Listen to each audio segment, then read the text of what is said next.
Assalamualaikum warahmatullahi wabarakatuh. Innal hamdalillah nahmaduhu wa nastaghfiruhu wa nastaghfiruh. Nahmaduhu wa nasta'inuhu wa nastaghfiruh. Wa na'udzu billahi ta'ala min shururi anfusina wa min sayyiati a'malina. Man yahdihillah fala mudilla lahu wa man yudlil fala hadiya lahu. Wa asyhadu an la ilaha illallah واشهد أن محمدا عبده ورسوله أما بعد فإن أصدق الكلام كتاب الله وخير الهدي هدي محمد صلى الله عليه وسلم وشر الأمور محدثاتها وكل محدثة بدعة وكل بدعة ضلالة وكل ضلالة في النار أما بعد. Hadirin rahimakumullah, alhamdulillah masih Allah Subhanahu wa taala berikan kita kesempatan untuk bertemu ya di tempat yang diberkahi ini insyaallah. Sebagaimana yang dijanjikan, kita diminta untuk menjelaskan tentang perkara tentang sunnah dan bid'ah. Pada pertemuan sebelumnya tentang sunnah telah kami jelaskan ya, sunnah, makna dan hakikatnya. Oke. Adapun bid'ah adalah lawan daripada sunnah, sebagaimana batil lawan daripada yang hak. Demikian ya. Untuk sedikit menyegarkan, kita jelaskan sedikit tentang sunnah. Ketika dimaksud dengan sunnah adalah maknanya ya, sunnah maknanya dapat dilihat dari dua sisi. Dapat dilihat dari dua sisi, sisi umum dan sisi khusus ya. Ini telah kita jelaskan.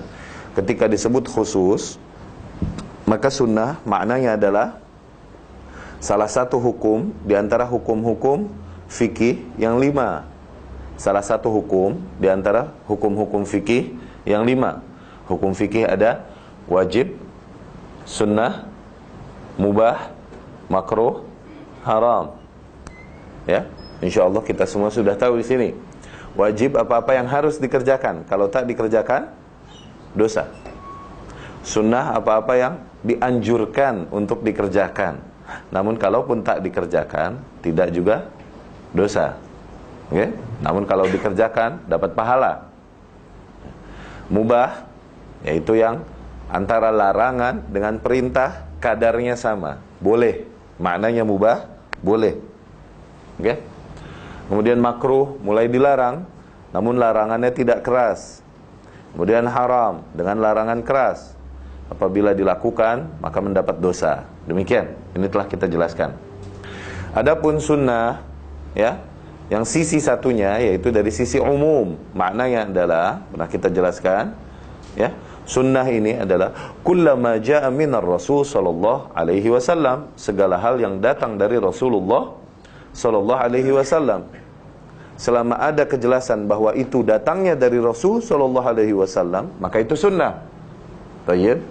Maka dari situ ulama seperti Al-Imam Al-Barbahari rahimahullah dan lain-lain ya kan, mentafsirkan sunnah dari sisi ini. Maka as-sunnatu hiya syari'ah wa syari'atu hiya sunnah. Sunnah ini adalah syariah ini, yakni agama secara keseluruhan yang datang dari Rasul sallallahu alaihi wasallam. Agama ini adalah sunnah. Gitu.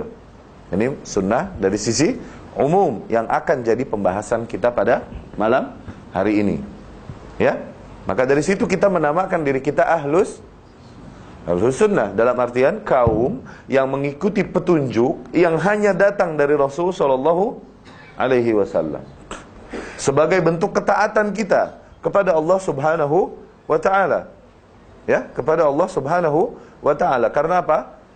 Allah Subhanahu wa ta'ala menjadikan ketaatan kepada Rasulnya sallallahu alaihi wasallam adalah satu-satunya cara untuk mentaati Allah.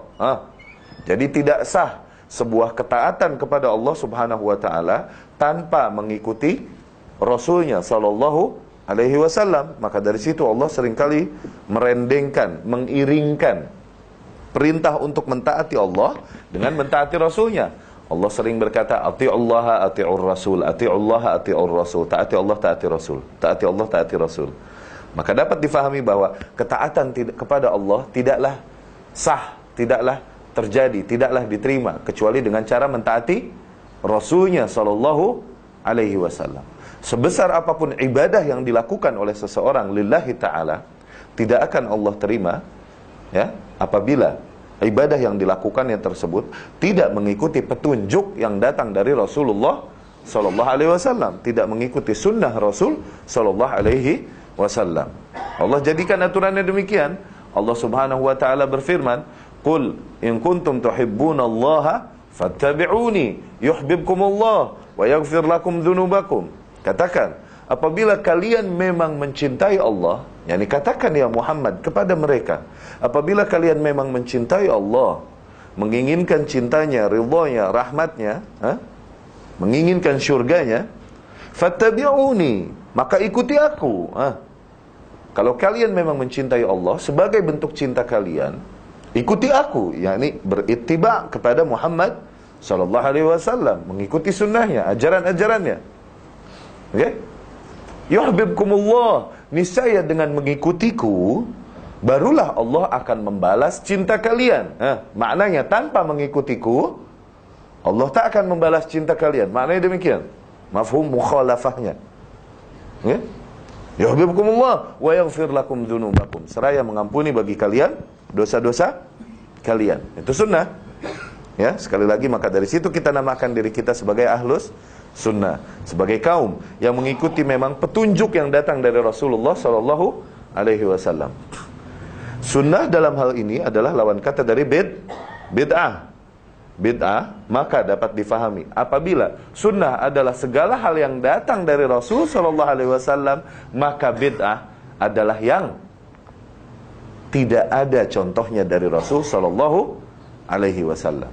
Ya, dari sini hadis yang diriwayatkan Imam Bukhari, Muslim dan lain-lain dari Ummul Mukminin Aisyah radhiyallahu anha bahwasanya Rasul sallallahu alaihi wasallam bersabda, "Man ahdatsa fi amrina hadza ma laysa minhu fahuwa radd."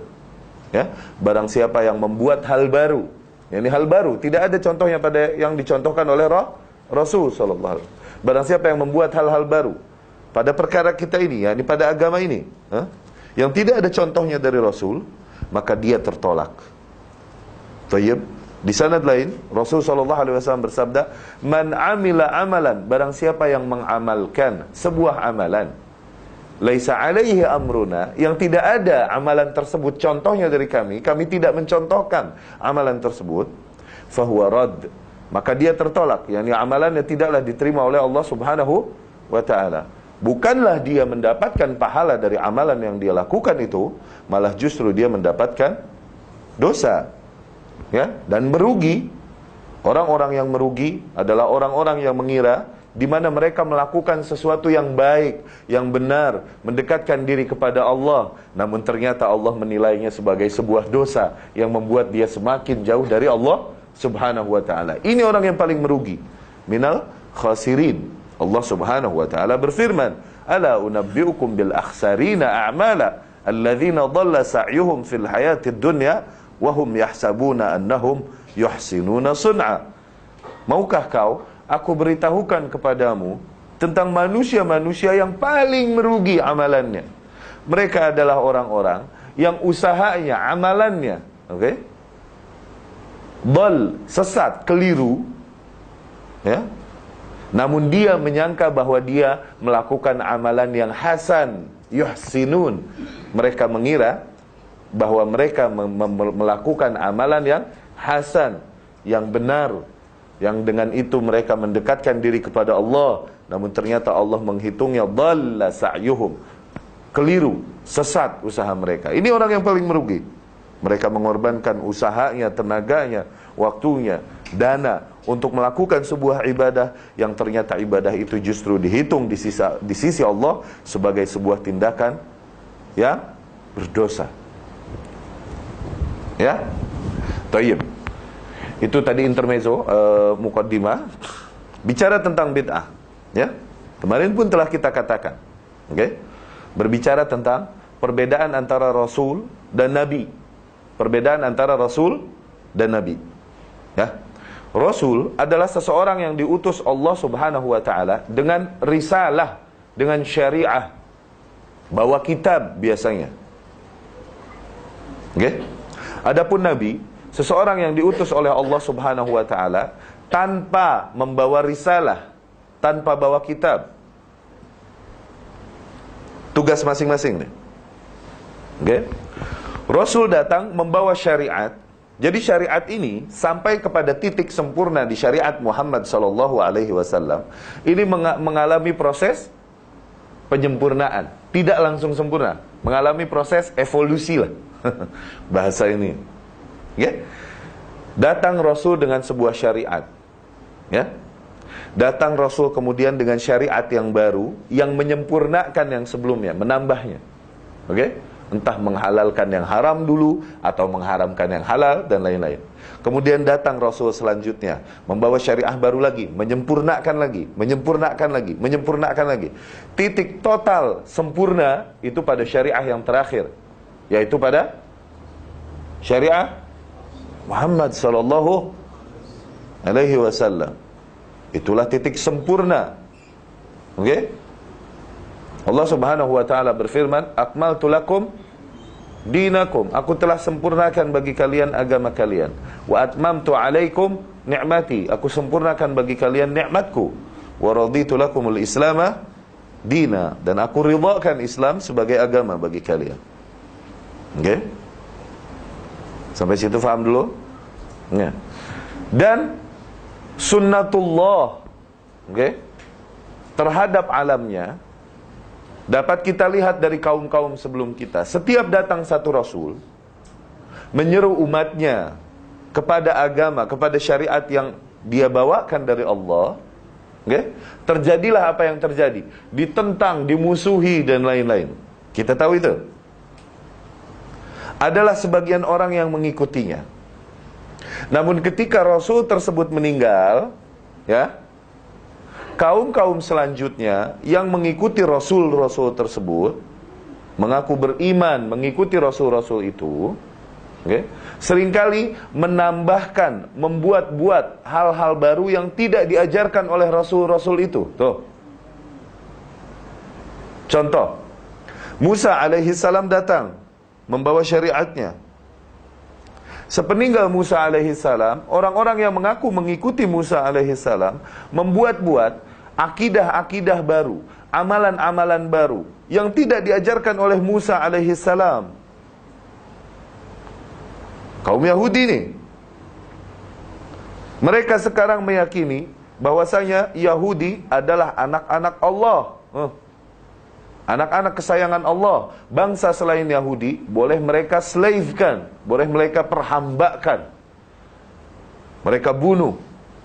Sebagaimana yang yakini Yahudi sekarang, Zionis sekarang. Apakah Musa alaihissalam mengajarkan ini? Tayyib. Yahudi sekarang memiliki ibadah-ibadah juga banyak. Salah satunya meratapi tembok ratapan Sulaiman itu, wall. Okay? Mereka menangisi di tembok itu sambil menempelkan jidatnya ke tembok. Oke? Okay? Ini ibadah yang mereka lakukan. Tayyib. Apakah Musa alaihissalam atau salah seorang di antara nabi-nabi yang diutus kepada kaum Yahudi itu mengajarkan ibadah itu? Ini hal-hal baru yang mereka buat-buat sepeninggal nabi mereka. Terjauhkan agama tersebut dari purity-nya, dari kemurniannya. Karena apa? Karena ditambahkan hal-hal baru sepeninggal nabi itu. Sepeninggal Rasul yang mereka mengaku bahwa mereka beriman mengikuti Rasul itu. Begitupun Nabi Isa alaihissalam. Nabi Isa meninggal, orang-orang yang mengaku beriman mengikuti Nabi Isa membuat hal-hal baru, keyakinan-keyakinan baru. Contoh, mereka berkata bahwa Tuhan itu 3. Apakah Nabi Isa mengajarkan ini? Mereka berkata bahwa Isa alaihissalam anaknya Tuhan. Apakah mereka mengajarkan ini? Apakah Nabi Isa mengajarkan ini? Ini hal baru yang mereka buat. Dari sisi akidah tuh. Mereka meyakini bahwa kalau seseorang berbuat dosa, mereka melakukan redemption itu, datang ke gereja mengaku dosa, kemudian bayar kepada ustadz yang mendengarkannya di gereja itu apa? Father. Ya kan? Oh Father, forgive me for I have sinned. Begitu kan? Mereka mengakui dosanya, kemudian bayar, sudah tertebus dosanya. Amalan, oke. Isa alaihissalam mengajarkan hal ini. Hari Minggu ramai-ramai ke tempat ibadah mereka, kemudian nyanyi-nyanyi bersama. Isa alaihissalam mengajarkan hal ini.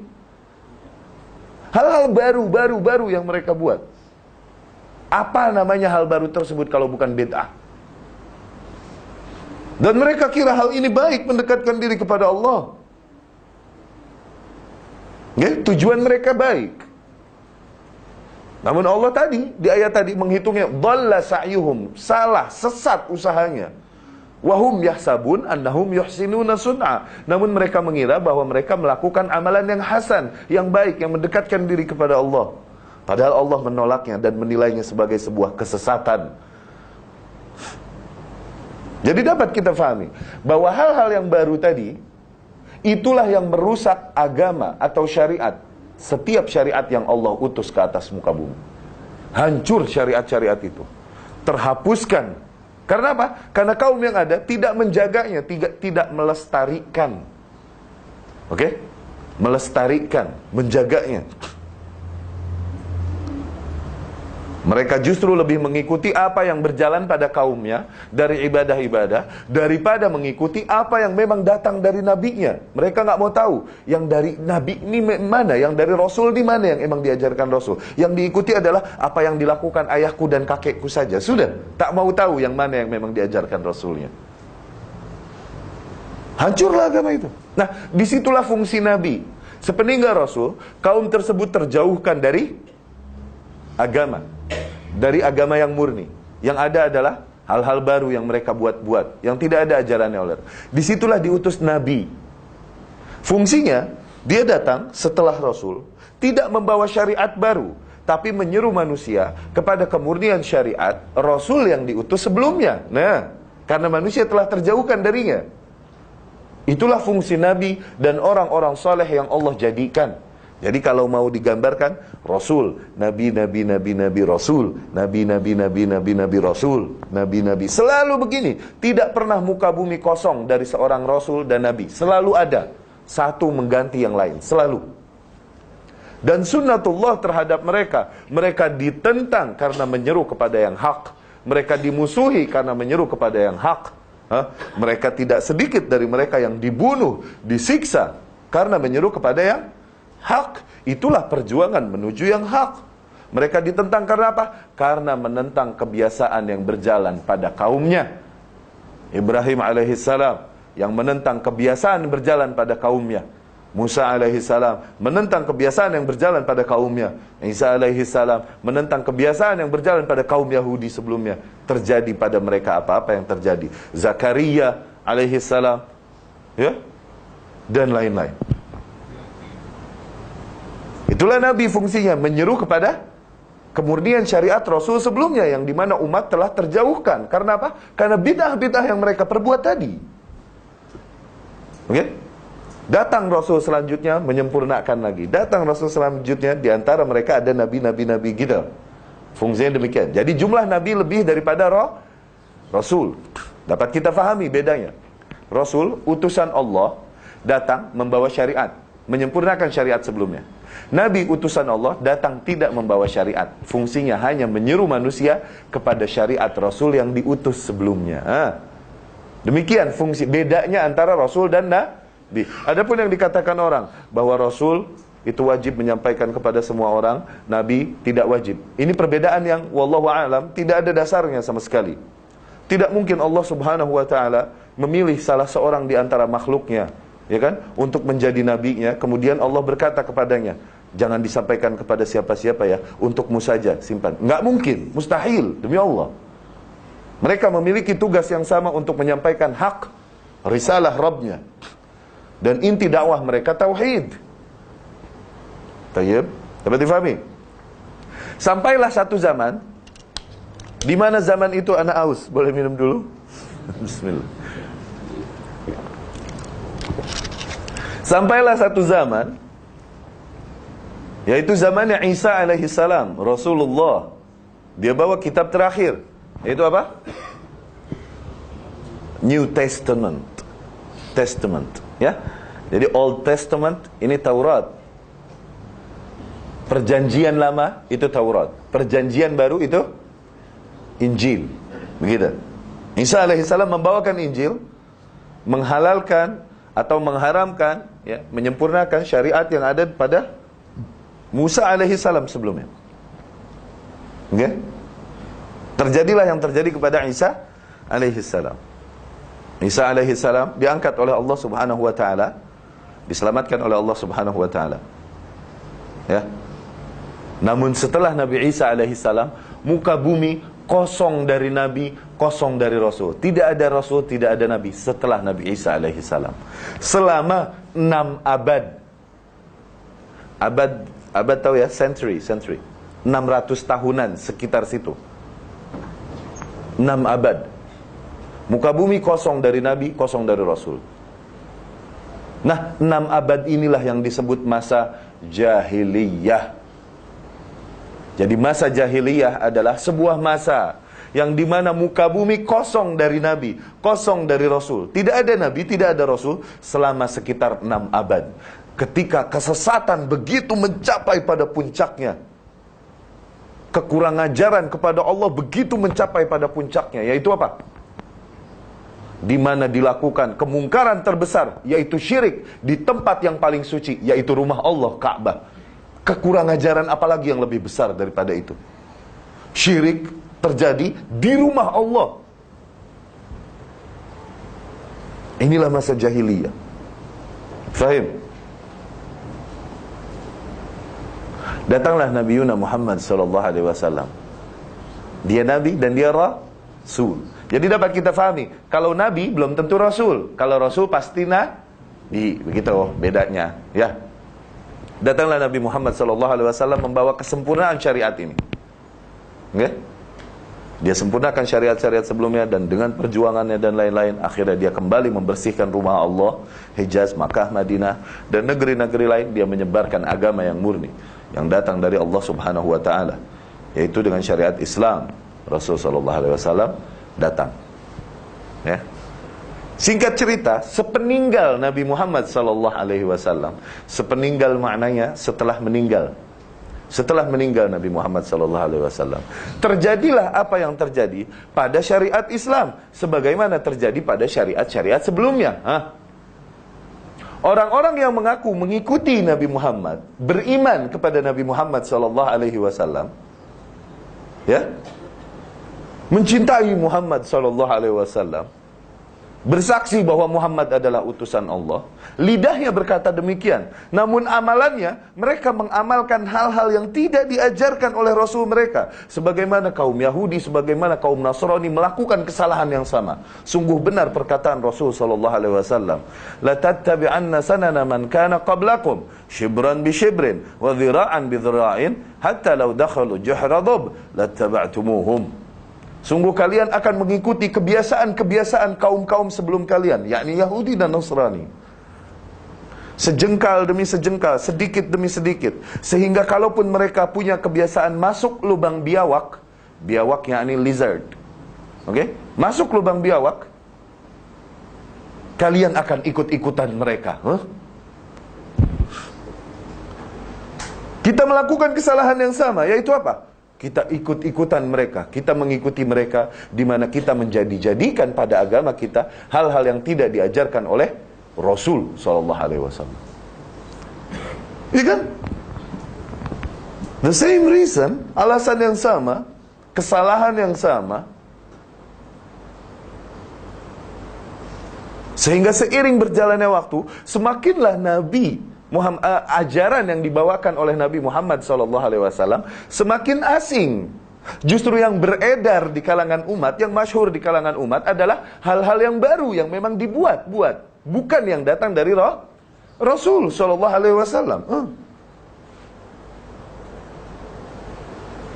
Sama seperti dulu.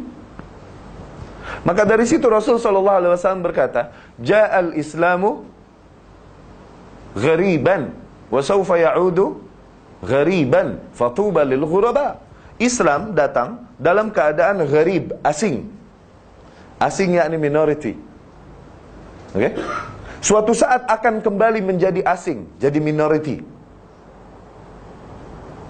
Maka berbahagialah bagi orang-orang yang asing ini, yang sedikit ini. Oke? Islam datang dalam keadaan asing.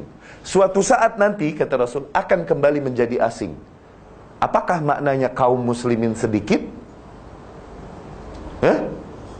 Tidak, kaum muslimin akan banyak. Ini terbukti di hadis lain.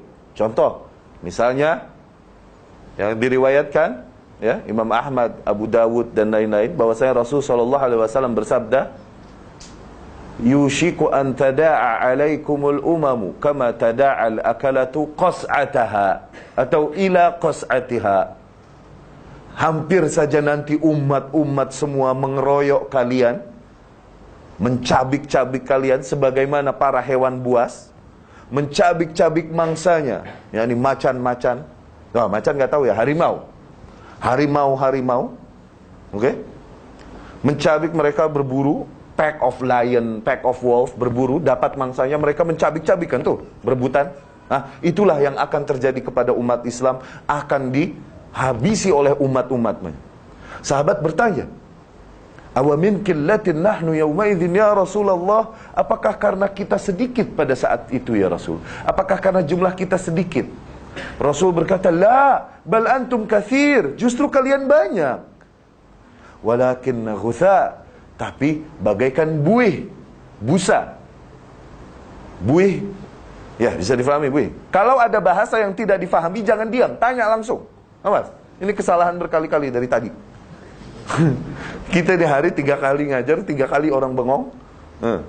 Ada bahasa yang tidak difahami, tanya langsung. "Ustadz, ini apa?" Langsung, ya. Bagaikan buih-buih di lautan. Buih di lautan banyak nggak? Hitunglah. Tapi buih, dia terombang-ambing sana sini. Kalaupun banyak, they got no power. Dia terombang-ambing sana sini, terhantamkan ke reef, karang, batu-batu karang. Tak punya power. Itulah kaum muslimin. Jumlahnya banyak. Rasul berkata yang di hadis yang pertama, Islam datang dalam keadaan asing. Suatu saat akan kembali menjadi asing.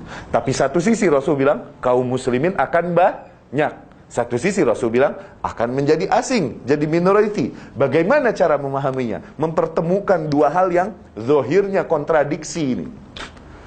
Oke? Ini dapat difahami dalam bahasa Arab. Rasul bersabda, "Ja'al Islamu," Islam ini.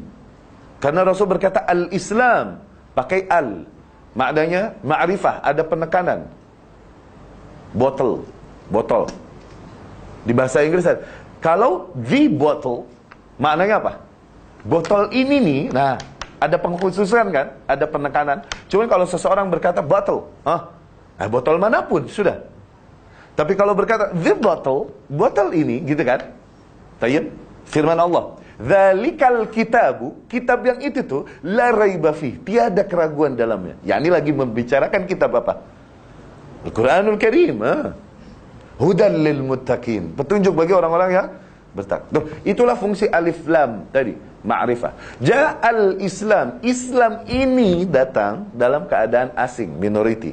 Suatu saat nanti akan kembali menjadi minority. Maknanya Islam yang ini, yang murni, yang sebagaimana aku datang dengannya, awal asing, nanti akan kembali menjadi asing di antara banyaknya orang-orang yang memeluk agama Islam, namun yang sesuai Islamnya sebagaimana Islam yang aku bawakan, yang masih pure, yang masih murni, itu akan menjadi asing. Itu maknanya. Fatuba lil ghuraba, maka berbahagialah bagi para orang-orang yang asing tersebut. Tayyib. Datanglah syariat Nabi Muhammad menyempurnakan, namun terkena juga penyakit syariat-syariat terdahulu, di mana orang-orang yang mengaku memeluknya, ya, ternyata mereka membuat hal-hal baru, baik dalam sisi akidah, dalam sisi amalan, peringatan-peringatan, dan lain-lain. Ya, anniversary yang seperti itu tidak diajarkan oleh Nabi Muhammad SAW. Kalau dulu Ketika agama tersebut tersimpangkan, ada nabi yang mengajak kembali kepada kemurnian. Ada nabi dulu.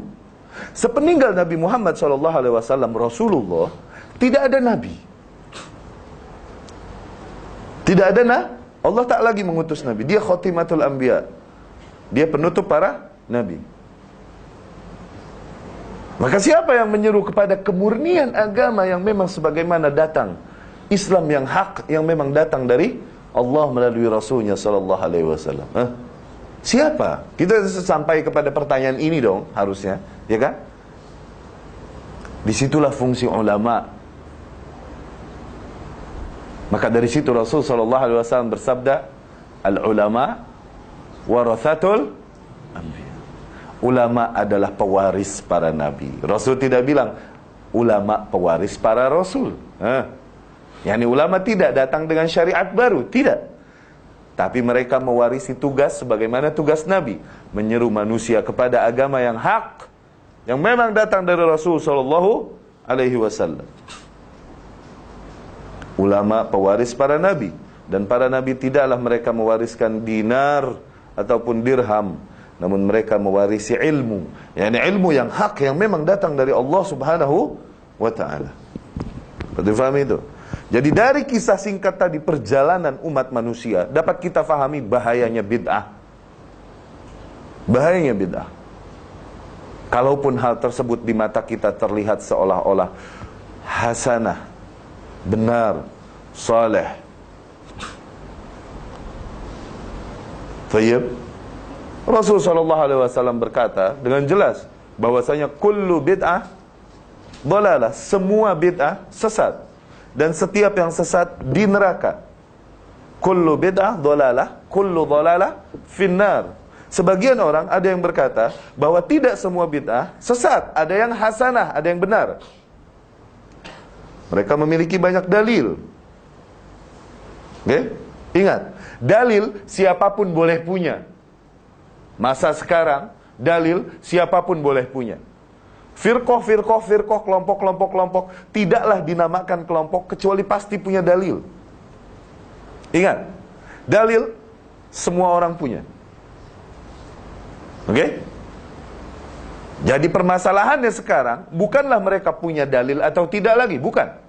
Tapi apakah mereka memahami, menggunakan dalil tersebut sesuai dengan maksud Allah dan Rasulnya atau tidak? Cara kau memahami dalil itu benar tidak? Demikian sekarang permasalahannya di masa ini. Contoh sebagian yang berkata bahwasanya bid'ah ini sebagian ada yang hasanah, tidak semuanya sesat. Mereka berdalih dari firman sabda Rasul sallallahu alaihi wasallam, diriwayatkan oleh Imam At-Tirmidzi rahimahullah dan lain-lain, juga Imam Muslim, ya. Dan ini lafaznya Tirmidzi, man sanna fil islami sunnatan hasanatan. Barang siapa yang membuat sunnah di dalam Islam, membuat contoh yang hasanah, yang baik, okay? Maka dia dapat pahalanya dan pahala orang-orang yang mengikutinya, okay? Tanpa mengurangi pahala mereka sedikit pun. Ini dalilnya, Ustaz. Dan masih banyak lagi dalil-dalil lain. Yang pertama kita katakan, kalau maksud Rasul tidak semua bid'ah sesat, maka Rasul tidak akan menggunakan kata kullu. Rasul adalah sallallahu alaihi wasallam manusia yang paling tahu menggunakan bahasa Arab dengan tepat. Kalau maksudnya bid'ah tidak semuanya sesat, Rasul tidak menggunakan kata kullu yang artinya setiap, semua. Rasul akan mengatakan ba'du, sebagian bid'ah sesat. Kalau memang demikian, tidak susah bagi Rasul untuk mengatakan ba'dul bid'ah dolalah. Kenapa Rasul menggunakan kata kullu? Satu. Yang kedua, kita orang yang beriman kepada Rasul, ya. Oke?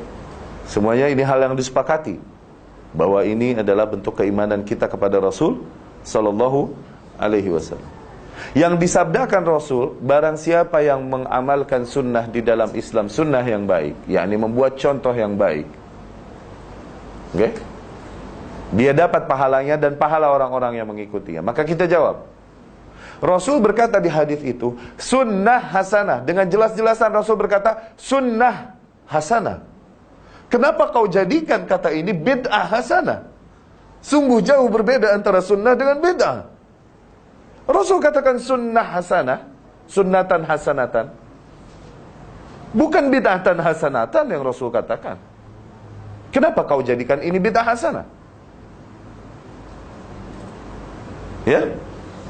Kemudian yang dimaksud Rasul, dia dapat pahala dari orang-orang yang mengikutinya dengan kata sunnah. Maknanya adalah ada dalil kesunnahannya. Ketika itu Rasul mengungkapkan hadis itu, ketika Rasul menyerukan untuk bersodakoh, barang siapa yang bersodakoh maka dia dapat pahala demikian, demikian, demikian. Datanglah seorang sahabat memulai sodakoh itu. Ya Rasulullah, aku punya sekarung harta, aku sumbangkan, aku sodakohkan.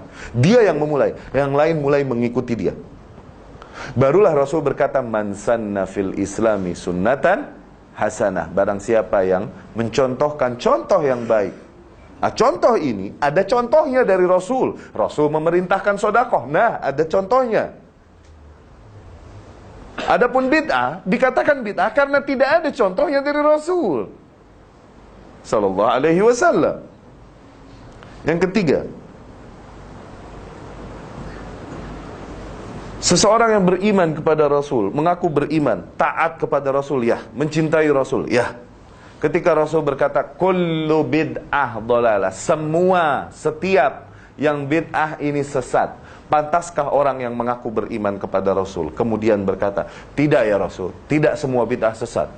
Ada yang hasanah, kau tak tahu, aku yang pantas demikian? Rasul berkata, kullu. Dan kau berkata, la, tidak kullu, tapi ba'du. Bukankah itu kekurang ajaran yang luar biasa?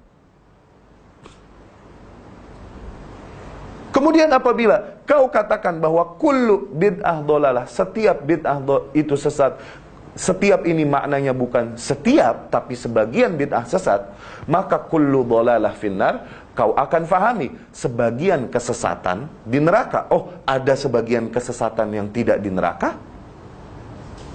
Apakah demikian kau memahaminya? Kemudian mereka berdalih, tidak bisa demikian karena adanya mukhassis dan lain-lain, dalil hal-hal yang tidak pernah habis. Siapapun bisa menggunakan dalil.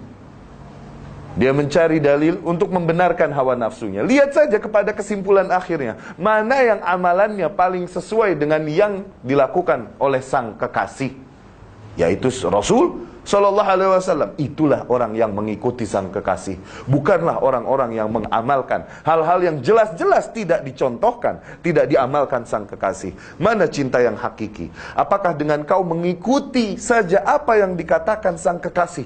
Aku tak mau yang lain, aku hanya mau yang diajarkan oleh my love. Selama ajaran tersebut tidak datang dari my love, dari kekasihku, aku tak mau. Itu cinta hakiki. Atau satunya, aku mencintai sang kekasih, namun aku melakukan ajaran-ajaran lain yang tidak diajarkan sang kekasih juga. Mana cinta yang hakiki? Yang pertama atau yang kedua?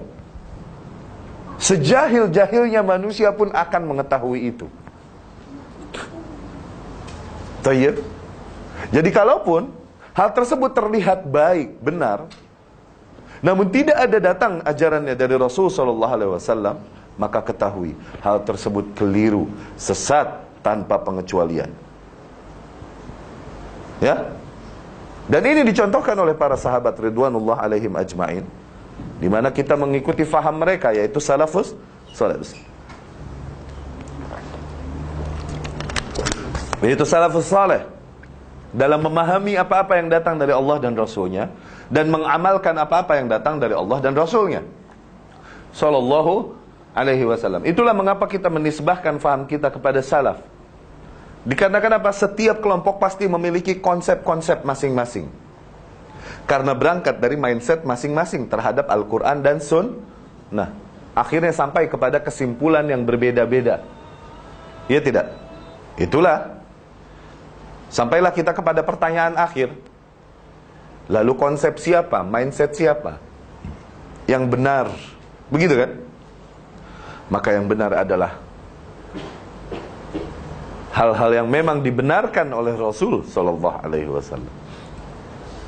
Yang benar adalah konsep para sahabat ridwanullah alaihim ajma'in, yang hidup pada zaman Rasul, yang dibenarkan oleh Rasul ketika mereka benar, dikatakan keliru oleh Rasul ketika mereka keliru, ketika mereka salah. Yang diperintahkan para kaum muslimin untuk mengikuti generasi itu, generasi salaf. Allah subhanahu wa ta'ala berfirman, Al-muhajirin wal ansar walladzina taba'uhum bi ihsan radhiyallahu anhum wa radu an. Kaum muhajirin dan ansar dan orang-orang yang mengikuti mereka dengan baik, yakni beragama sebagaimana mereka beragama, berakidah sebagaimana mereka berakidah, beribadah sebagaimana mereka beribadah, tidak menambah-nambahkan, tidak mengurang-urangi. Orang-orang yang mengikuti mereka dengan baik, itulah orang-orang yang Allah ridha kepada mereka, mereka pun ridha kepada Allah. Maka dari situ Rasul SAW pun bersabda, khairun nasi qarni, sebaik-baiknya manusia ini generasiku, yakni para sahabat, didikanku yang awal. Tsummal ladzina yalunahum, kemudian generasi yang datang selanjutnya yang mengikuti yang pertama. Tsummal ladzina yalunahum, kemudian generasi yang datang selanjutnya yang mengikuti mereka. Jadilah salafus saleh, 3 generasi awal terbaik, sebagai patokan kita dalam beragama. Tayyib. Ini dalam majmu' yang mereka sampaikan secara umum. Adapun per individu para sahabat, tetaplah manusia, dia bisa keliru, dia bisa benar. Oke? Namun pastilah kebenaran tidak keluar dari mereka. Apabila salah seorang keliru, ada yang lain yang benar. Jadi maksum pada ijma' mereka, bukan pada per individu mereka. Adapun mereka sebagai individu, manusia, bisa benar, bisa salah. Inilah yang dikatakan hakikatnya oleh Al-Imam Hanafi rahimahullah, Nu'man ibn Thabit.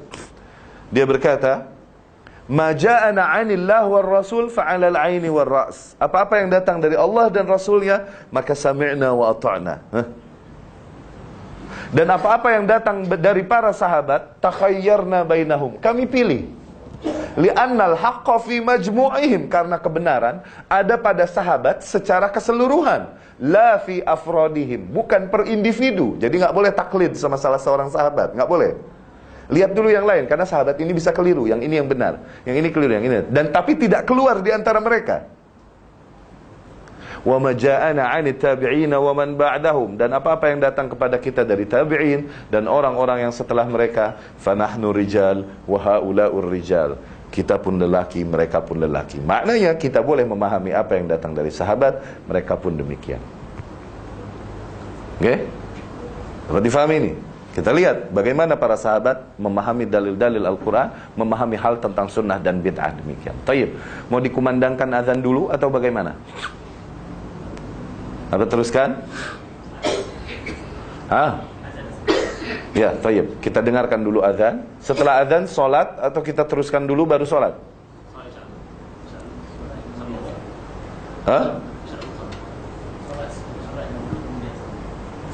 Solat isya dulu. Saya kasih tahu satu dalil. Saya berikan satu dalil, oke? Rasul sallallahu alaihi wasallam bersabda, okay? Dari Ummul Mukminin Aisyah radhiyallahu anha, idza quddimal asya wal isya faqaddim al asya. Apabila telah dihidangkan dinner dan azan telah berkumandang, maka dahulukan dinner. Siapa yang bersabda? Kau beriman kepada Rasul? Terserah kaulah. Oke? Ini untuk maslahat. Apa? Maslahat makan saja, sholat isya bisa ditunda. Apalagi maslahatnya penyampaian keilmuan yang datang dari Allah dan Rasulnya. Mana yang lebih utama? Ilmu atau makan?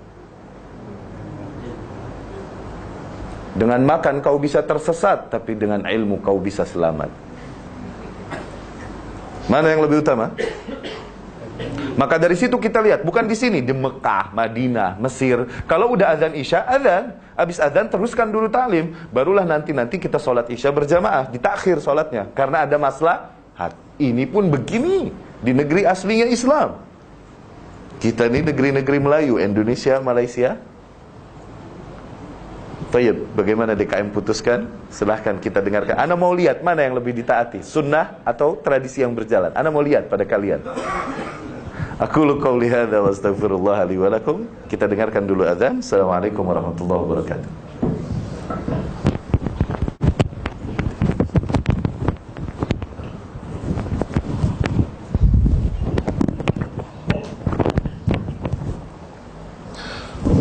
Bismillahirrahmanirrahim. Assalamualaikum warahmatullahi wabarakatuh. Bismillahi walhamdulillahi wa qad kafa. Wassalatu wassalamu ala nabiyil mustafa wa ala alihi wa ashabihi wa man kanu bi atharihi muqtafa, amma ba'd. Jadi ilmu dulu. Barakallahu fikum. Tayyib. Kita teruskan materi yang tadi. Kita lihat bagaimana para sahabat memahami hadis-hadis tentang hal yang sedang kita bahas ini. Memahami ajaran Allah dan Rasulnya tentang hal yang disebut bid'ah ini. Dikisahkan oleh Imam Ahmad rahimahullah, diriwayatkan, oke, dengan sanadnya dari Nafi' maula Abdullah ibn Umar ibn al-Khattab radhiyallahu anhum. Nafi' bercerita, Abdullah ibn Umar ibn al-Khattab ini ulama di kalangan para sahabat, yakni para sahabat dengan bekal keilmuan yang banyak sehingga mereka banyak meriwayatkan ilmu kepada generasi selanjutnya. Abdullah ibn Umar, Abdullah ibn Abbas, Abdullah ibn Mas'ud, ya. Ini para sahabat-sahabat yang banyak mengumpulkan ilmu dari Rasul. Mereka ni sighar as-sahabah. Sighar ni junior. Okay? Ketika masa Rasul hidup, mereka kecil. Jadi mereka banyak belajar dari Rasul dari kecil. Rasul meninggal sallallahu alaihi wasallam, mereka mengambil dari para sahabat-sahabat besar yang lebih dahulu bersama Rasul, Abu Bakar, Umar, Uthman, Ali radhiyallahu anhum ajma'in. Dan dari yang lain. Sehingga mereka memiliki keilmuan yang, koleksi keilmuan yang banyak. Okay? Salah satunya Abdullah ibnu Umar ibnu al-Khattab, anak dari Amirul Mukminin Umar ibnu al-Khattab. Nafi' ini maulanya Abdullah ibn Umar. Maula maknanya tadinya hamba, tadinya slave, kemudian dibebaskan, akhirnya jadi maula, jadi anak buah lah. Okay? Nafi' meriwayatkan bahwasanya atisha rajulun jamba ibn Umar yauma. Suatu hari seseorang bersin di samping Ibnu Umar, di dekat Ibnu Umar. Bersin ya, hacim, bersin. Kemudian setelah bersin, dia bersin di dekat Ibnu Umar radhiyallahu anhu. Setelah bersin dia berkata, Alhamdulillah wassalatu wassalamu ala Rasulillah. Faham tak? Kemudian Ibnu Umar radhiyallahu anhu dia berkata, Laisa hakadha 'allamana ar-Rasul sallallahu alaihi wasallam. Rasul sallallahu alaihi wasallam tidak begini mengajarkannya kepada kita.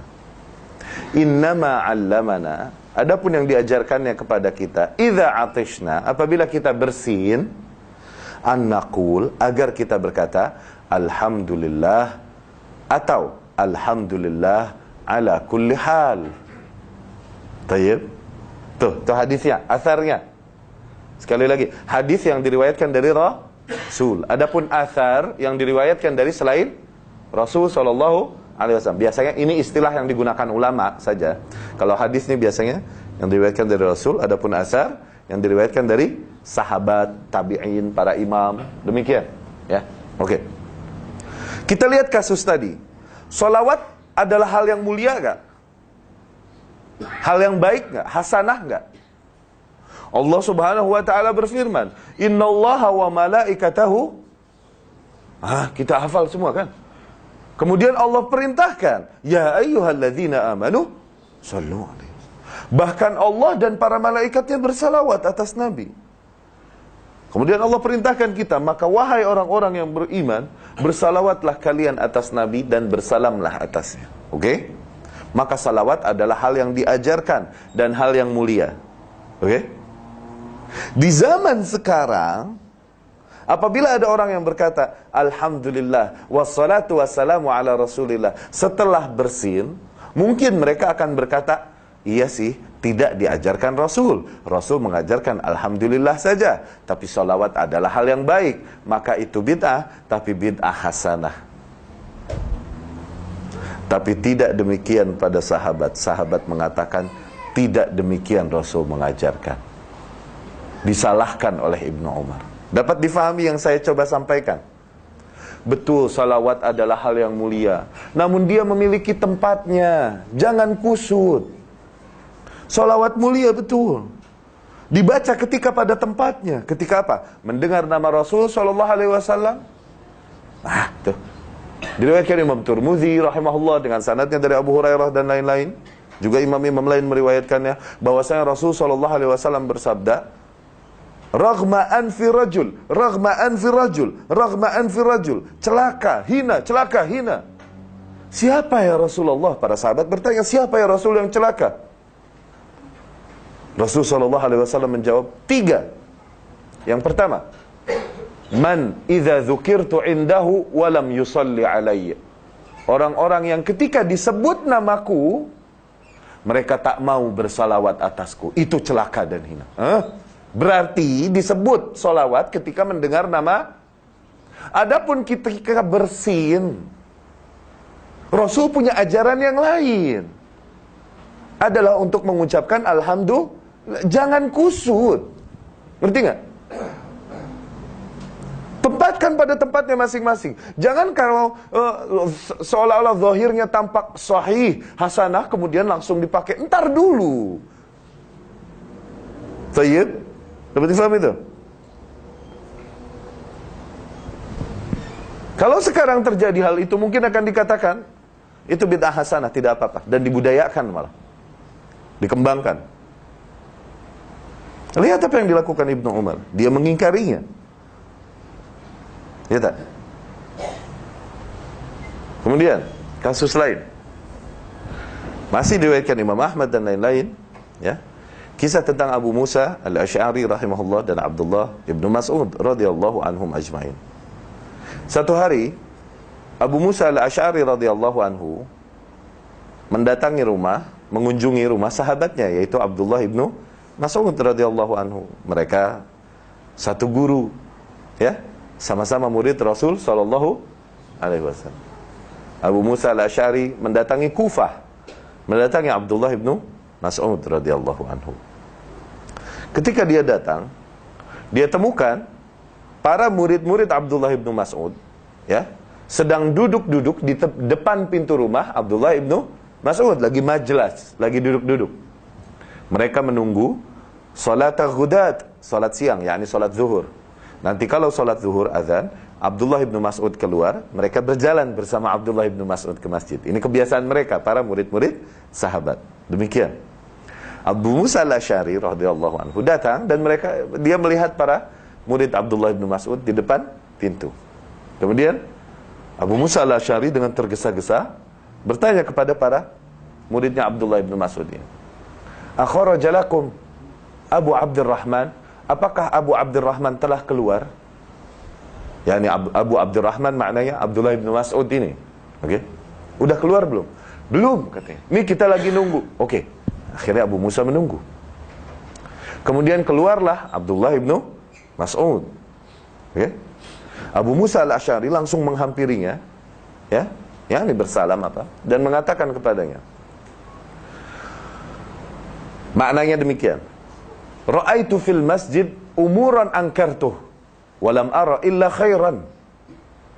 Wahai Abdullah ibnu Mas'ud, aku melihat barusan di masjid, yakni Masjid Kufah, perkara-perkara yang aku ingkari, yakni ini salah. Walam ara illa khairan, tapi kelihatannya khair, baik, tapi aku mengingkarinya ini. Hatiku mengingkarinya. Oke? Kalaupun terlihatnya baik. Kata Abdullah ibnu Mas'ud, apa yang kau lihat? Abu Musa Al-Asy'ari menjawab, ra'aitu hilaqan. Aku melihat halaqah-halaqah, yakni kumpulan orang-orang. Wa ma'ahum hasa. Mereka masing-masing memegang kerikil. Katakanlah 5 orang atau 10 orang atau semuanya berkumpul bersama-sama, masing-masing memegang kerikil. Kerikil yakni batu-batu kecil. Kerikil. Okay? Wa ma'um hasa. Ya'udduna biha tasbihatihim wa takbiratihim wa tahlilatihim. Yang dengan batu-batu ini nanti mereka menghitung tasbih mereka, yakni subhanallah, subhanallah, subhanallah. Alhamdulillah, alhamdulillah, alhamdulillah. Dipimpin oleh salah seorang di antara mereka. Ya Allah, la ilaha illallah, kabbiru mi'ah, bertakbirlah 100 kali. Allahu akbar, Allahu akbar. Rame-rame gitu. Allahu akbar. Menghitungnya dengan kerikil. Halilu mi'ah, bertahlillah, yakni katakan la ilaha illallah 100 kali. La ilaha illallah, la ilaha. Oke? Sesuatu yang terjadi di zaman kita dan kita lihat bilang, iya sih nggak diajarkan Rasul, tapi hasanah. Konkret. Kata Abdullah ibnu Mas'ud, lima ma angkar tahun, kenapa kau tak ingkari mereka? Kenapa kau tak larang mereka? Abu Musa al-Asy'ari, ana fi intidharik. Dia berkata, aku menunggu perkataanmu. Yakni dia menghormati sahabatnya. Ini kampung dia, kampung Abdullah ibnu Mas'ud. Kalaupun Abu Musa al-Asy'ari pun muridnya Rasul, namun ini kampung dia yang harusnya memberikan fatwa dia, jangan aku. Ini adab di antara orang-orang berilmu. Demikian. Oke? Bukan nggak bisa, cuman menghormati Abdullah ibnu Mas'ud. Dia harus lebih didengar di situ. Kenapa? Yang berkuasa di situ sebagai pemimpin patokan agama Abdullah ibnu Mas'ud. Demikian. Akhirnya Allah, kita ke masjid. Berangkatlah mereka ke masjid semuanya. Kemudian ketika Abdullah ibnu Mas'ud melihat halakoh-halakoh itu, yang masing-masing halakoh ada pemimpin satu orang, mereka semua memegang kerikil. Dengan pimpinan satu orang mereka berjamaah, bertahlil, berjamaah, bertakbir, berjamaah dan lain-lain. Abdullah ibnu Mas'ud radhiyallahu anhu langsung berkata, "Ma arakum taf'alun?" Apa yang kalian lakukan? Mereka menjawab, "Ya Aba Abdurrahman, wahai Abdullah ibnu Mas'ud, Hasan, na'uddu biha tasbihatina wa takbiratina wa tahlilatina." Cuman kerikil-kerikil aja kok. Dengan itu kita menghitung tasbih kami, takbir kami, tahlil kami. Kemudian Abdullah ibnu Mas'ud menjawab, ta'udduna biha sayyiatikum. Kalian sesungguhnya sedang menghitungi dosa-dosa kalian itu. yakni setiap takbir yang kalian ucapkan itu bukannya pahala yang kau dapat, satu dosa sebetulnya. Kemudian dia berkata, "Waihakum ya ummata Muhammad." Betapa celaka kalian, wahai umatnya Muhammad. Nabi kalian baru saja meninggal. Wa hadhihi thiyabuhu lam tubla. Bajunya pun belum hancur, dikubur di dalam tanah. Sekarang kalian telah melakukan hal-hal yang tidak diajarkan oleh Nabi kalian.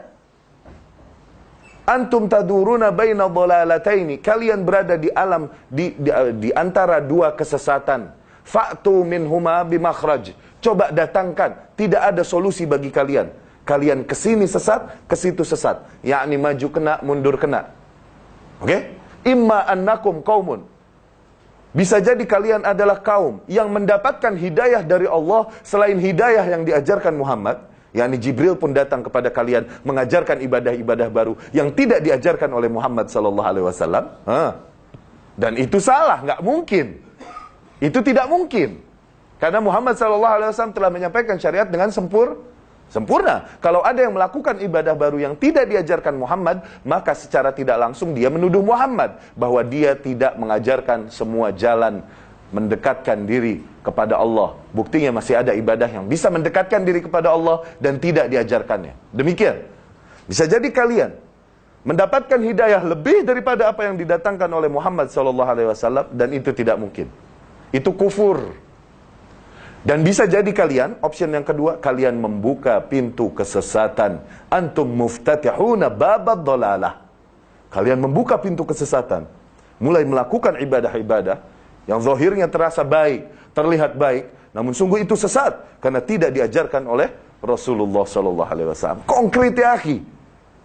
Syuf, kau mau mengikuti, ya sahabat lebih mengenal Rasul, lebih memahami Islam daripada kita. Kemudian mereka berkata, hujjah yang dikatakan oleh orang-orang sekarang, ya Aba Abdurrahman, wallahi ma aradna illa khairan. Wahai Abu Abdurrahman, demi Allah niat kita baik kok. Niat kita hasanah, khair. Tujuannya beribadah kepada Allah kan, mendekatkan diri kepada Allah. Niat kita baik. Kemudian Abu Abdurrahman, Abdullah bin Mas'ud radhiyallahu anhu menjawab, "Fakam min muridil khairi la yusibah." Berapa banyak orang yang menghendaki kebaikan, namun dia tak mendapatkan kebaikan itu, justru keburukan yang dia dapatkan. Oke, takbir baik gak sih? Tahlil baik gak sih? Tasbih baik gak sih? Namun dengan demikian berjamaah dipimpin oleh satu orang. Kalau hal tersebut baik, pasti Rasul duluan yang mencontohkan. Kalau memang itu mendekatkan diri kepada Allah, pasti Rasul duluan yang mencontohkan. Lau kana khairan la sabaquna ilaihi. Kalau hal itu khair, benar, baik, memang mendekatkan diri kepada Allah, pasti Rasul contohkan dulu. Karena apa? Tidak ada satu jalan pun yang mendekatkan diri kepada Allah kecuali pasti Rasul telah ajarkan. Inilah bentuk kesempurnaan Islam. Islam sempurna tidak? Tayyib, sempurna itu adalah sesuatu yang apabila kau tambahkan, maka jadi rusak. Itulah yang sempurna. Contoh, air yang penuh. Sempurna nggak? Oke, kau tambahkan lagi air. Jadinya berantakan, tumpah-tumpah. Tambahan berikan kepada sesuatu yang belum sempurna. Agama ini telah sempurna, jangan kau tambahkan. Bisa difahami yang kita coba sampaikan? Takbir hasanah, baik. Tahlil pun baik. Tahmid pun baik. Namun tetap disalahkan oleh sahabat. Sholawat baik atas Rasul? Baik. Tapi tetap disalahkan oleh Ibnu Umar. Maka dari hadis-hadis, demi Allah banyak. Kalau kita mau sampein, sampai beduk subuh belum kelar. Afwan, sampai azan subuh masih belum habis hadis-hadis yang kita ada tentang hal demikian. Banyak. Ini contoh saja. Oke? Maka dari hadis-hadis demikian, asar-asar demikian, riwayat-riwayat demikian dapat difahami bahwa ibadah dapat diterima oleh Allah Subhanahu wa taala dengan dua syarat, ya akhi. Yang pertama, niatnya harus lillahi taala, niatnya baik. Yang kedua, teknisnya pun jangan kau karang-karang, jangan kau improve, jangan kau buat-buat, harus sesuai teknis yang diajarkan oleh Rasulullah sallallahu. Niatnya baik namun teknisnya tidak sesuai dengan yang diajarkan Rasul, dosa, salah tetap. Kalaupun niatnya baik, lillahi ta'ala, niatnya ibadah. Oke? Sebagaimana kasus tadi, lihat. Sholawat tujuannya ibadah. Takbir, tahmid tujuannya ibadah. Tapi apa yang terjadi? Disalahkan oleh orang-orang yang dipilih Allah sebagai orang-orang yang menemani perjuangan Rasul SAW. Orang-orang yang paling mengetahui petunjuk, paling memahami petunjuk yang datang dari Rasul. Para sahabat salafus saleh. Iya tak? Atau teknisnya sesuai dengan Rasul SAW, tapi niatnya bukan lillahi ta'ala, karena riya misal. Aku mau sholat karena apa? Bukan karena lillahi ta'ala. Cuma di situ ada mertuaku, my father-in-law was looking at me, also I am praying. Kalaupun sholatku sesuai dengan teknis yang diajarkan Rasul, namun tetap aku dosa. Kenapa? Aku niatkan bukan lillahi. Aku hanya sholat, aku hanya sedekah karena ada yang lagi ngeliatin aku. Ya salam. Jadi dua-dua ini tak boleh lepas. Dan ini hakikat dua kalimat syahadat. Ketika seseorang bersaksi bahwa la ilaha illallah, tiada Tuhan selain Allah, maka kau harus persembahkan seluruh hidupmu, seluruh amalanmu hanya untuk Allah Subhanahu wa ta'ala. Tidak boleh kau niatkan untuk yang lain.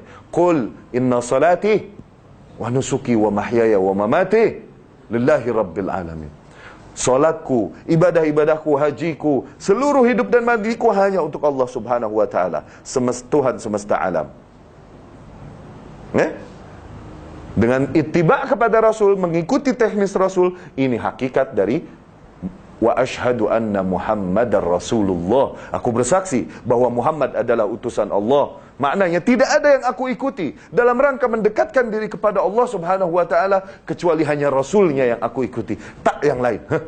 Bukan apa yang dikatakan oleh rasioku, oleh perasaanku bahwa hal itu baik, bukan, tapi apa yang diajarkan oleh Rasulnya Sallallahu Semakin puas kita.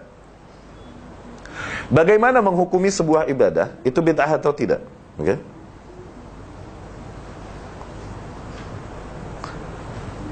Tentunya kita sampai pertanyaan itu dong. Oke, ini ibadah bid'ah apa enggak? Gitu kan? Boleh minum dulu ya.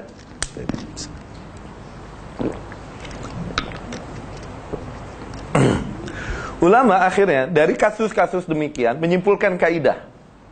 Ini yang kami dapatkan dari Syekh kami Al-Muhaddits, ya, Sa'id Ruslan Abdul Ghani rahimahullah. Ini tentunya dari apa yang difahaminya dari kitab Al-I'tisam li Syatibi, ya, Al-I'tisam bil Kitab wa Sunnah, kemudian I'tisam juga yang ada pada Sahihain Bukhari, pada Sahih Bukhari dan lain-lain.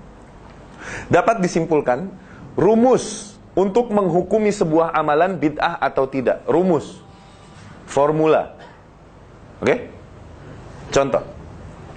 Yang pertama, lihat amalan itu. Apakah Rasul SAW mampu melakukannya?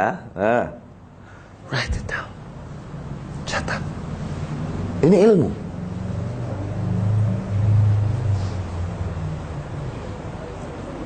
Apakah Rasul SAW mampu melakukan hal tersebut? Able. Mampu, bisa. Yang kedua, adakah kondisi yang menuntut Rasul untuk melakukan hal itu? Adakah kondisi yang menuntut Rasul untuk melakukan hal itu? Oke. Yang ketiga, setelah itu semua, apakah Rasul melakukannya? Apakah Rasul melakukannya? Maknanya apakah ada kabar, ada asar riwayat bahwa Rasul melakukan hal tersebut? 3 rumus. Nanti bahasa akan ke dalam bahasa Melayu. Yang penting difahami. Ini ungkapanku. Oke? Dari apa yang aku fahami dari bahasa Arab, kemudian kami terjemahkan ke bahasa Indonesia. Oke? Nanti tulislah dengan bahasa Melayu biar lebih mudah dihafalkan. Oke? Yang pertama, apakah Rasul mampu melakukannya? Yang kedua, adakah kondisi yang menuntut Rasul untuk melakukannya? Yang ketiga, setelah itu semua, apakah Rasul melakukannya? Maknanya, apakah ada riwayat yang mengatakan Rasul melakukan itu? Gitu loh. Melakukan hal yang sama. Ini cara menghukum sebuah amalan, lihat dengan rumus ini. Oke, kita taruh contoh kasus. Apa yang mau kita hukumi? Tahlilan setelah meninggal. Oke, ada tahlilan ya. Atau baca Yasin lah malam Jumat. Oke? Baca Yasin malam Jumat. Tayyib? Oke. Yang pertama apa tadi pertanyaannya? Oke, Rasul mampu nggak baca Yasin? Dia yang mengajarkan Yasin. Kedua, adakah kondisi yang menuntut Rasul untuk melakukannya? Katakanlah, Rasul mengalami tidak malam Jumat pada masa hidupnya. Rasul mampu Yasinan, pada masa Rasul pun ada malam Jumat. Faham? Setelah itu semua, apakah Rasul melakukannya? Adakah kabar cerita bahwa Rasul membaca sengaja-sengaja membaca Yasin pada setiap malam Jumat? Ada tidak? Tidak ada. Maka sama dengan bid'ah. Karena Rasul mampu kalau mau. Oke, kirim Al-Fatihah untuk yang meninggal, tahu tak? Kirim transfer Al-Fatihah. Kalau di ATM kita transfer fulus. Ini transfer Al-Fatihah buat yang meninggal. Tayyib? Hukumi dengan itu. Pertanyaan pertama apa tadi? Oke, apakah Rasul mampu baca Al-Fatihah? Yang kedua, kondisi yang menuntut Rasul untuk mengirimkan Al-Fatihah. Adakah muslimin yang mulia yang meninggal yang pantaslah Rasul kirimkan mereka Al-Fatihah? Manusia-manusia yang meninggal membela agama Rasul. Sepantasnya Rasul kirimkan mereka Al-Fatihah, bukan? Para sahabat yang meninggal di Badr, Uhud dan lain-lain. Sepantasnya Rasul mengirimkan mereka Al-Fatihah. Ada yang pantas Rasul kirimkan Al-Fatihah. Setelah itu semua, apakah Rasul kirimkan Al-Fatihah untuk mereka? Adakah riwayat yang mengatakan bahwa Rasul mengirimkan Al-Fatihah untuk mereka? Maka Al-Fatihah, kirim-kirim Al-Fatihah sama dengan bid'ah. Berlatih dengan rumus itu, supaya kita tetap berada dalam petunjuk Rasul. Kasus apapun. 7 harian. Kalau orang meninggal suka ada 7 hari, 40 hari, 100 hari gak di sini? Di Indonesia ada? Oke? Di sini ada gak? Oke. Tahlilan 7 hari setelah meninggal. Oke. Rasul mampu gak tahlilan? Atau baca Yasin lah. Baca Yasin buat yang iya gak? Ada gak? Ada gak? Di sini ada kan? Sama kayak di Indonesia. Kita tetanggaan kok. Saudara Muslim. Cuman pada berantem gara-gara bola. Bahlul. Ukhuwah Islamiyah kita hanya seharga gol-gol di gawang. Hanya seharga budaya-budaya yang diperebutkan. Toh budaya-budaya itu budaya syirik. Ronggeng, topeng itu syirik itu. Jangan. Ukhuwah Islamiyah kita lebih mahal dari itu. Kalau perlu kita mati membela satu sama lain. Ya. Jangan. Bilangin anak-anak ente di rumah, jangan ikut-ikutan tuh bola-bola yang enggak memecah belah persatuan umat. Ya. Tuh lagi ngomong apa? Lupa deh tuh. Tahlil.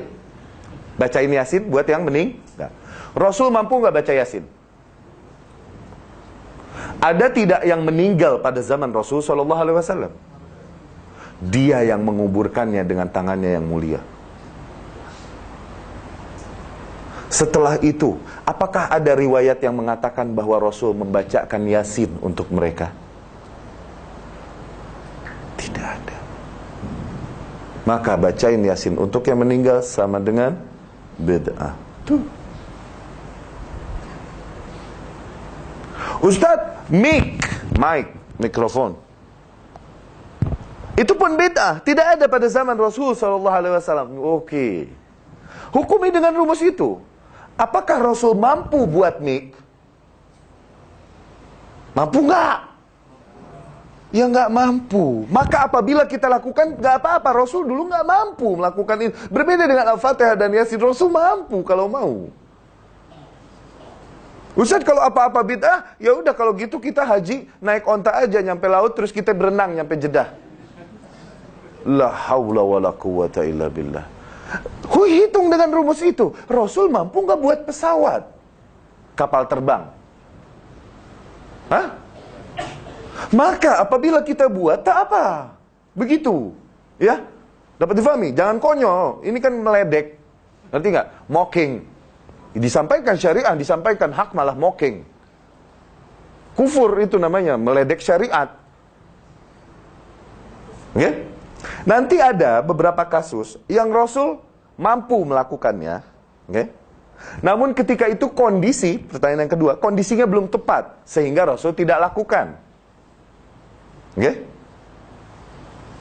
Dan apabila kita sekarang melakukannya, tidak jadi bid'ah. Contoh, Rasul SAW berkata kepada Ummul Mukminin Aisyah radhiyallahu anha. Dan ketika Rasul berkata kepada Aisyah, Abdullah ibnu Zubair radhiyallahu anhu mendengar. Okay? Rasul berkata, "Laula hidthanu qaumiki bikufr lahaddamtul Ka'bah wa banaituha ala qawaida Ibrahim." Kalau bukan kaummu, yakni kaum Arab ini baru kemarin kufur, yakni akidahnya belum lama, dulunya kafir, musyrik, baru masuk Islam. Oke? Aku akan hancurkan Ka'bah dan aku bangun kembali sesuai dengan pondasinya, strukturnya Nabi Ibrahim alaihissalam. Jadi gini, dulu Ka'bah dibangun besar oleh Nabi Ibrahim dan Ismail alaihissalam. Berjalan seiring waktu kena banjir, perang, hancur. Dibangunlah kembali oleh bangsa Quraisy. Cuman dananya kurang. Akhirnya dibangun lebih kecil, berbeda dengan ukuran ketika dibangun Nabi Ibrahim alaihissalam. Okay? Kata Nabi Muhammad, kalau bukan karena kaummu baru kemarin kufur, aku mau hancurkan Ka'bah. Aku bangun lagi lebih besar sesuai dengan pondasinya Ibrahim alaihissalam. Oke. Kemudian Abdullah ibnu Zubair radhiyallahu anhu, ketika dia menjabat sebagai khalifah di Madinah dan Mekah ketika itu, masa fitnah, dia berkata, aku mendengar sendiri Rasul SAW berkata demikian kepada Aisyah radhiyallahu anha. Sekarang kita sudah bukan baru masuk Islam, kita sudah lama di dalam Islam. Kekufuran dari kita telah jauh, maka kita hancurkan Ka'bah sekarang. Dihancurkanlah Ka'bah oleh pada zamannya Abdullah ibnu Zubair, dengan perintah Abdullah ibnu Zubair, kemudian dibangun lebih besar oleh Abdullah ibnu. Tentunya mereka takut, semuanya deg-degan. Manjat satu orang yang berani, mengambil satu batu dan melemparkannya, dan mereka menunggu, mana ada burung ababil tidak? Karena belum lama dari kejadian Ashabul Fil, iya kan? Oh nggak ada, satu lagi coba. Oh nggak ada. Barulah mereka sedikit-sedikit berani menghancurkan Ka'bah, dan mereka berkata, ya Rabbi, kami berniat baik untuk membenarkan ini, mengembalikannya kepada kaidah semula, teknis yang semula, bukan hal yang kami karang-karang. Demikian. Akhirnya dibangun oleh Abdullah ibn Zubair. Oke. Rasul dulu kalau mau menghancurkan Ka'bah bisa gak? Dan membangun lagi Ka'bah bisa gak? Bisa. Itu hal yang mampu dilakukan oleh manusia-manusia pada zaman Rasul. Berbeda dengan pesawat, MiG. Oke?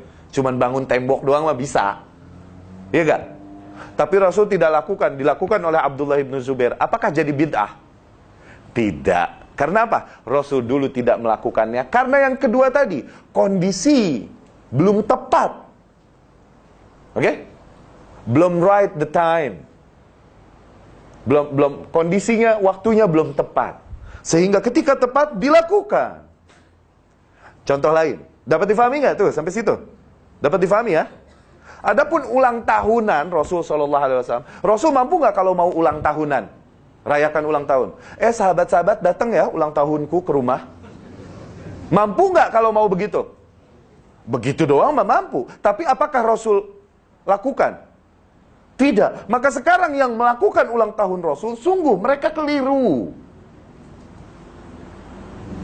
Dengan dalih cinta kepada Rasul. Salah, cinta justru kau mengikuti ajarannya. Bukan justru melakukan hal-hal yang tidak diajarkannya. Cintamu gombal kalau begitu. Thayyib. Kasus lain. Tahu jumroh yang pernah haji? Jumroh yang disambit. Afwan, lempar. Lontar. Iya. Kelapa laut, tau nggak kelapa laut? Di Indonesia itu namanya lontar. Oke? Lontar di Indonesia itu lempar. Sambit, udah paling keren. Dulu jumroh cuman satu tiang. Dulu zaman Rasul sallallahu alaihi wasallam. Oke? Sekarang jumroh tembok, wall. Zaman dulu Rasul sallallahu alaihi wasallam kalau mau membuat satu tiang ini menjadi satu wall, mampu nggak? Mampu nggak? Bikin tembok doang mah Rasul mampu, tapi Rasul dulu tak lakukan. Sekarang dibuat wall. Apakah jadi bid'ah? Tidak, karena kondisi pada zaman Rasul belum menuntut, dan ini ijma, kesepakatan seluruh umat. Jangan seseorang berkata, oh dulu kondisi pada zaman Rasul belum cocok, belum pas untuk melakukan ulang tahunan Rasul. Sekarang harus. Loh, ijma enggak? Dan ini ijma. Akhirnya dibuatlah jumroh tersebut menjadi satu tembok. Coba bayangkan, kaum muslimin yang jumlahnya sekarang. Kemudian jumroh seperti itu yang satu tiang. Apa yang terjadi? Mereka sambit-sambitan. Iya kan? Afwan, lontar-lontaran batu. Setelah selesai haji, maka mereka akan mengalami jahitan beberapa di kepala. Apa yang terjadi? Madarat kan? Maka perlu ijma disebut. Tidak jadi bid'ah. Dapat difahami? Oke, semoga apa yang kami sampaikan, ya, kalaupun tidak mendetail, masih banyak hal yang bisa disampaikan dan athar-athar yang mengenai hal ini.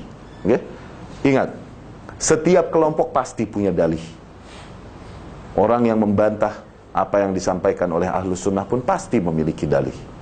Sekali lagi, yang bermasalah pada masa ini bukanlah apakah dia punya dalih atau tidak, punya dalil atau tidak, punya hujah atau tidak, bukan.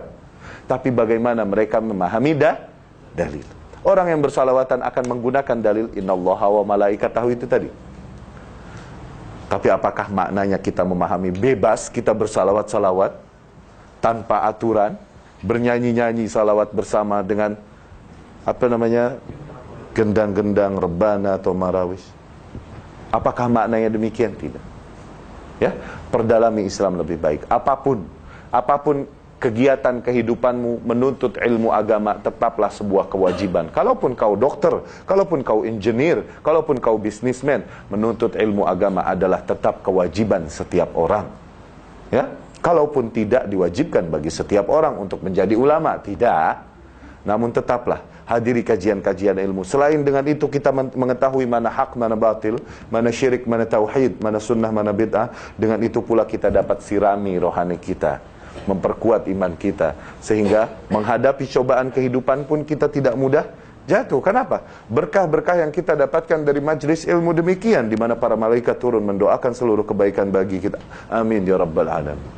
Ya, semoga Allah subhanahu wa ta'ala mempertahankan pada kita apa yang telah kita pelajari dan tidak membuat kita lupa. Allahumma inna nastaudi'uka bima 'allamtana wa 'allimna ma yanfa'una warzuqna uluman tanfa'una. Ya, ya Allah, kami titipkan kepadamu hal-hal yang telah kau ajarkan kepada kami. Ya, dan ajarkanlah kepada kami ilmu-ilmu yang bermanfaat bagi kami. Ya, semoga juga Allah berikan kita keikhlasan dalam segala perbuatan dan amal yang kita lakukan. Subhanakallahumma rabbana wa bihamdika asyhadu an la ilaha illa anta astaghfiruka wa atubu ilaik. Afwan, mungkin untuk tanya jawab terlalu malam. Kita laksanakan dulu salat Isya. Habis salat Isya mau ada yang tanya jawab terserah, atau mau yang pergi dinner. Oke? Syukran ala ihtimamikum. Assalamualaikum warahmatullahi wabarakatuh.